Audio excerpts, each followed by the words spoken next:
Ronald Wildman's UFO sighting on February 9th, 1962, near Aylesbury, England, stands as one of the more intriguing and well-documented encounters of the early 1960s in the United Kingdom. A 35-year-old car delivery driver from Luton, Wildman's experience on a lonely Buckinghamshire road not only captured the attention of local police, but also drew scrutiny from the Royal Air Force's elite Provost and Security Services, PNSS, hinting at its perceived significance.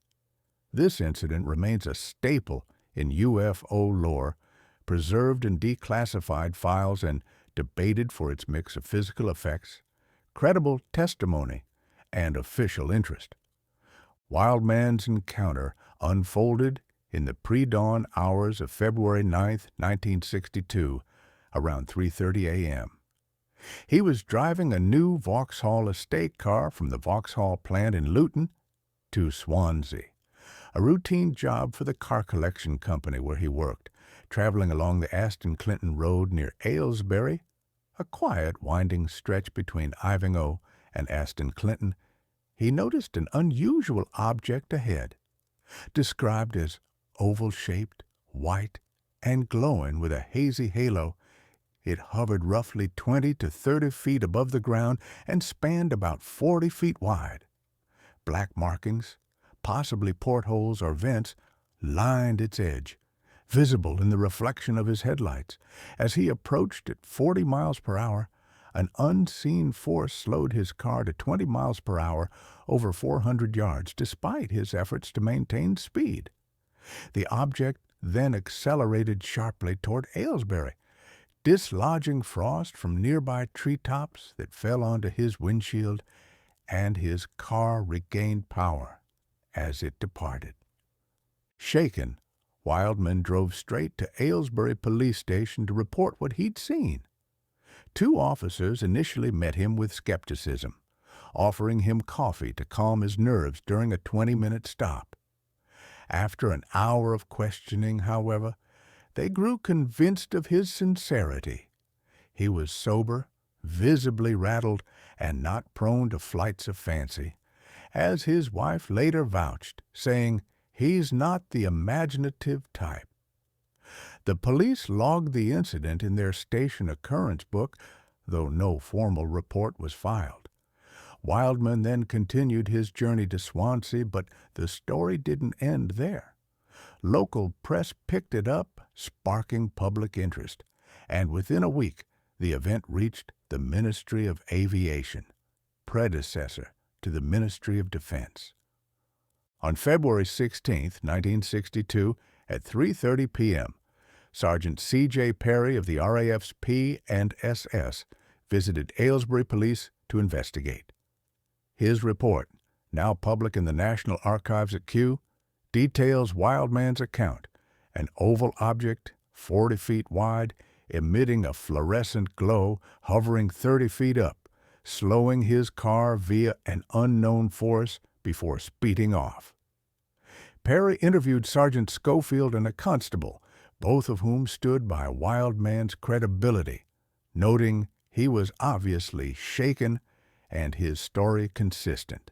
The P&SS, a unit typically tasked with counter-espionage and terrorism threats within the RAF, rarely dealt with civilian UFO claims, suggesting the ministry saw this as more than a trivial tale. Their involvement hints at concern, perhaps over airspace security or the object's technological implications, though no conclusive findings emerged. The physical effects set Wildman's sighting apart.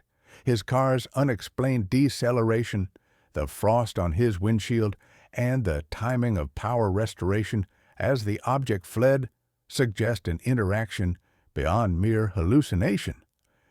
Ufologists point to these as evidence of an electromagnetic influence, a recurring theme in UFO reports of the era, like the 1957 Levelland, Texas, case where vehicles stalled near a glowing object. The Ministry of Aviation, however, offered a mundane explanation via the Daily Telegraph, a low cloud illuminated by Wildman's headlights. Critics scoff at this.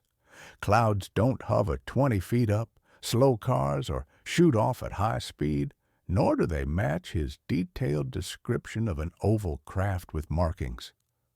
Wildman's background bolsters his reliability. A motor mechanic and delivery driver, he was practical, not a dreamer, living at 42 St. Margaret's Avenue, Luton, with no history of seeking attention. The press frenzy and official probe likely thrust him into a spotlight he didn't crave.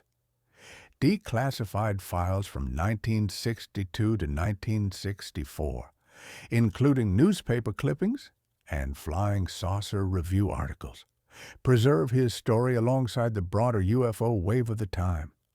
1962 saw other UK sightings like Aer Lingus pilot Gordon Pendleton's report of a wingless object over Somerset.